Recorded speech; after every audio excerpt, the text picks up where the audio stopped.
지금 이 녹화 수업은 쌤이 어제 수업을 했던 내용 중에 좀 잘못된 내용이, 크게 잘못된 내용이 있어서 역함수와 넓이와의 관계에서 1번에 대한 내용을 얘기할 때 크게 잘못된 내용이 있어서 정정하기 위한 녹화 수업이야. 꼭 듣고 그 내용에 대해서 정정된 내용이 다시 들어갔으면 좋겠어.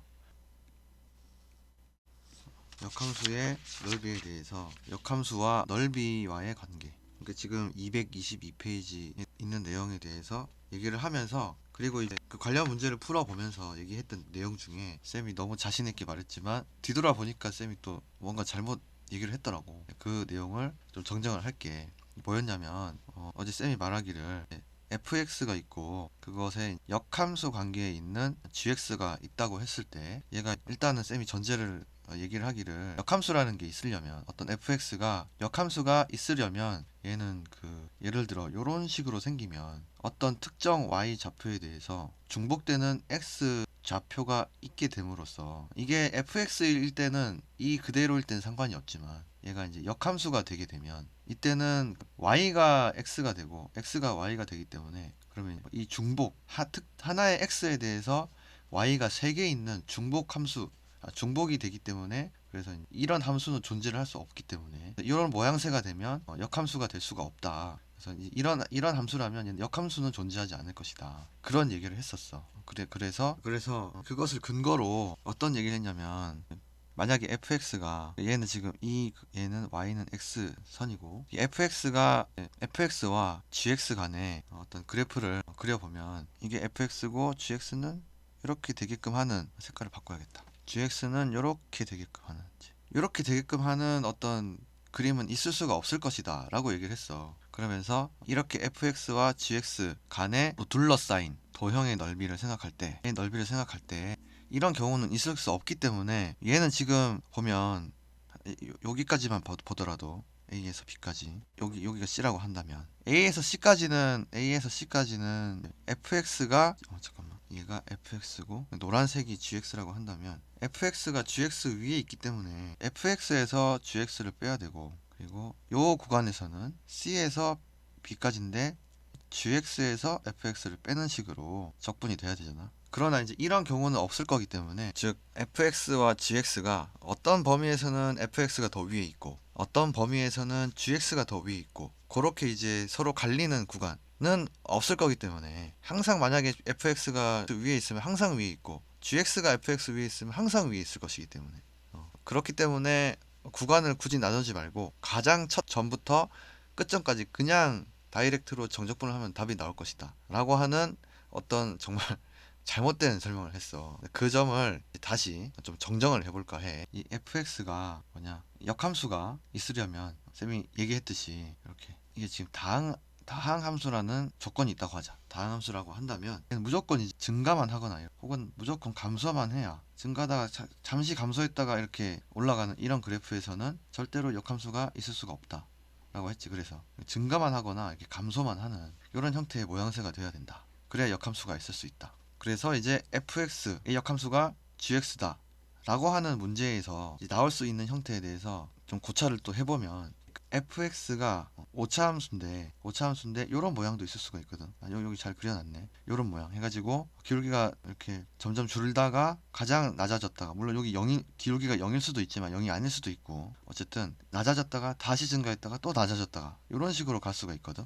오차함수는 이 차수가 증가할 때마다 이렇게 한 번씩 감소했다가 증가하는 요 패턴이 더 많이 나타날 수 있어. 이건 이제 7차함수에서는 또 이런 패턴도 나타날 수 있고. 그런데 이 오차함수에 대해서 생각을 해보면, 얘는, 그리고 지금 이 기울기가 이렇게 가장 줄어든 이 기울기가 1보다 작다고 생각해보자. 예를 들어서 뭐 0.1, 기울기가 0.2 이렇게 된다고 생각하면, 얘가 요 좌표 평면상에 그려볼 때 이렇게 나타낼 수도 있겠지. 이렇게도 그려질 수 있는 거야, 그지? 이렇게. 왜냐면 얘는 y는 x라는 직선이고 얘는 항상 기울기가 1로 일정하고, 그러나 지금 이 오차함수는 기울기가 1보다 여기 작아지는 경우죠. 여기는 1보다 작아지는 경우가 있고 또 1보다 커지는 경우도 있고 막 그런 게 있기 때문에, 결국에는 이렇게 만났다가 이렇게 계속해서 이렇게 y는 x라는 이 직선과 교차해서 이렇게 가지. 이게 fx라고 치면, fx가 계속해서 증가하는 함수임에도 불구하고 이 y는 x라는 이 직선에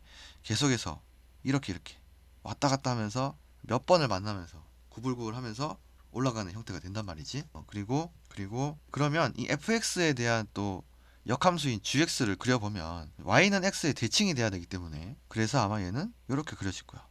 이렇게 그려놓다 보니까 벌써 얘는 지금 4개의 영역이 생기지. 그러니까 fx와 gx로 둘러싸인 영역이 4개가 돼, 그지? 4개의 서로 다른 영역이 생기고, 요것과 요것은 fx가 gx보다 위에 있고, 그리고 이놈과 이놈은 gx가 fx보다 위에 있기 때문에, 그래서 이 네 영역을 다 따로따로 해가지고 여기 b, 여기 d, 여기 e라면 a, b와 c, d는 fx가 더 위에 있으니까 fx에서 gx를 빼가지고 정적분을 하든지, 아니면 우리 배웠듯이 여기 y는 x라는 그래프가 있으니까 3자 대면을 하니까 fx에서 x를 빼가지고 정적분을 한 다음에 2배를 해주든지 뭐 해도 되는 거지.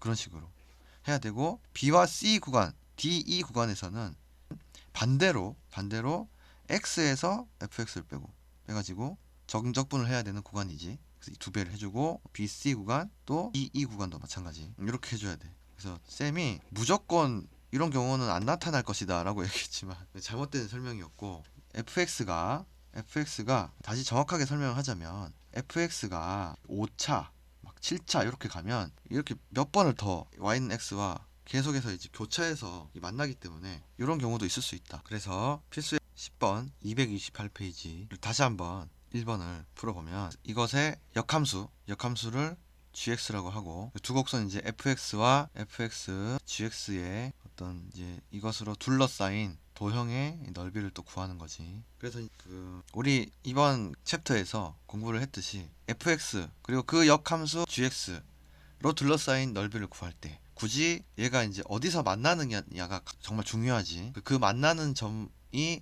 그 점과 점 사이에서 둘러싸인 도형이 형성이 될 거 아니야. 그런데 그 점을 구하는 데 있어서 굳이 fx는 gx 해가지고 구하지 않아도 된다. 특히 여기서 fx에 대한 역함수를 구하기가 까다로워, 그지? 이거 역함수를 구하려면 이제 얘는 y는 세제곱 마이너스 2x제곱 플러스 2x인데, 요거 이제 x와 y를 바꿔가 x는 세제곱 플러스 2y 이렇게 바꿔가지고 이제 y에 대해서 다시 정리를 해야 되잖아. 너무 잘 감이 안 오지, 그지? 이게 이제 y가 x가 바뀌어야 되는 그런 상황인데 힘드니까 그렇게 gx를 구해가지고 풀기는 너무나 어렵고, 자, 그렇기 때문에 그러나 굳이 이렇게 안 풀어도 어차피 역함수 fx, gx 역함수인, 그리고 y는 x라는 요 대칭선, 이 세 개는 3자 대면을 할 것이기 때문에, 그래서 fx는 x 이렇게 해가지고 방정식을 풀면 된다. 그렇게 해서 방정식의 해로 나온 그 x가 fx와 gx가 만나는 점이 된다. 그래서 그럼 이렇게 또 방정식을 풀면 되는 거지. 그러면 이게 x가 되고 이렇게 되니까 중근을 가지네. x는 0, x는 1. 두 중근을 가지는데 어쨌든 두 점에서 만난다. 두 점에서 만나기 때문에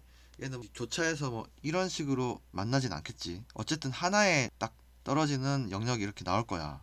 fx가 위에 있으면 gx는 항상 밑에 있고 뭐 그런 식으로 서로 이제 위치가 바뀌는 경우는 없을 거란 말이죠. 왜냐하면 딱 두 점에서 만나기 때문에. 그래서 너희들이 fx, gx가 어떻게 생겼는지 안 그려보더라도 일단은 0부터 1까지 정적분을 하면 되는구나, 그렇게 하면 돼, 그지? 그리고 fx 아까 우리 이제 이번 챕터에서 배웠듯이 빼기 gx 이렇게 할 필요 없이 또 x 하면 되지. 해가지고 2배 해주면 되잖아, dx. 그리고 얘가 그럼 fx가 x보다 위에 있는지 x가 fx보다 위에 있는지 그걸 또 판단할 필요도 없어. 우리는 이제 이 영역이 뭐랄까 여러 영역으로 갈려서 푸는 문제가 아니기 때문에 그냥 뭐 하나를 집어서 이렇게 fx가 일단은 x보다 위에 있다고 생각을 하자. 그래 해가지고 나온 게 만약 마이너스다 라고 한다면 내가 생각을 잘못했네. x가 fx보다 위에 있구나. 그래가지고 그냥 플러스로 바꿔주면 되는 거고. 어쨌든 그래서 쓸데없는 이제 에너지를 낭비할 필요가 없고, 그려보지 않더라도 이렇게 fx는 x 해가지고 나오는 이 해들, 요게 중요한 영역이 되고, 이 근이 딱 2개라면 볼 것도 없이 그냥 그 작은 거부터 큰 거 0부터 1까지 정적분을 해주되, fx-x 해가지고 그냥 정적분을 해주고 곱하기 2를 해주면 그 나온 결과에 따라서 그게 바로 해가 될 것이고 답이 될 것이고, 만약에 음수가 나왔으면 그냥 플러스가 되게끔 만들어주면 된다. 그렇게 풀면 되겠지. 만약에 얘가 이렇게 방정식을 풀어봤더니 예를 들어서 인수분해가 이런 식으로 돼가지고 해가 이제 3개가 나왔어. 0 이렇게 3개가 나왔다는 거는 3차 함수와 3차 함수인 fx와 y는 x라는 이 선이 이렇게 만난다는 뜻이잖아. 뭐 다른 방법이 없지. 이거는 이제 영역을 나눠서 푸는 문제구나. 근데 영역 나누기 쉬운 거는 0부터 1까지 그리고 1부터 2까지지. 나눠서 풀때 어차피 0부터 1까지가 만약에 플러스였으면 1부터 2까지는 분명히 마이너스가 될 거야, 그지? 서로 부호가 다르다는 사실을 알기 때문에 너희들 이제 처음 0부터 1까지는 fx-x dx로 풀었으면 뒤에 거는 그냥 x-fx 이렇게 해가지고 풀고 서로 더해주면 돼. 그래가지고 물론 내가 어떤 게 위에 있는지 잘못 생각을 했을 수도 있지만 어쨌든 이렇게 서로 다르게 얘는 이렇게 풀었으면 이렇게 반대로 이렇게 풀어주면 이게 만약에 이제 또 이 결과가 마이너스가 나오더라도 이건 내가 생각을 잘못한 거구나 해가지고 플러스로 만들어주면 되지. 이게 결과가 마이너스 10이 나왔다. 이게 만약에 얘가 마이너스 5가 나왔고 4가 나왔고 얘가 마이너스 6이 나와서 결국 마이너스 10이 나왔다. 그러면 내가 생각 잘못했네. 10이네 넓이는 이렇게 하면 2를 또 곱해줘야지. 미안해.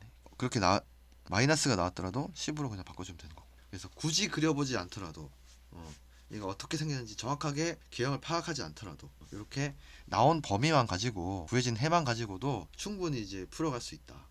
예측을 하고 그게 그런 핵심이 좀 전달이 됐으면 좋겠네 너희들한테. 그래서 어제 설명이 정말 많이 잘못했지만 그러나 이거 하나만큼은 굳이 그려보지 않더라도 여전히 풀 수 있다. 요거만큼은 잘 가져가서 그렇게 이제 풀어갈 수 있으면 좋겠어. 물론 그래프를 그려봐야만 또 풀 수 있는 어떤 문제들도 있을 거야. 하지만 너희들이 잘 판단을 해서 이거 굳이 안 그려보더라도 빨리 풀 수 있는 거는 빨리 풀는 게 좋잖아, 그치? 그래서 그렇게 할 수 있는 연습이 됐으면 좋겠어.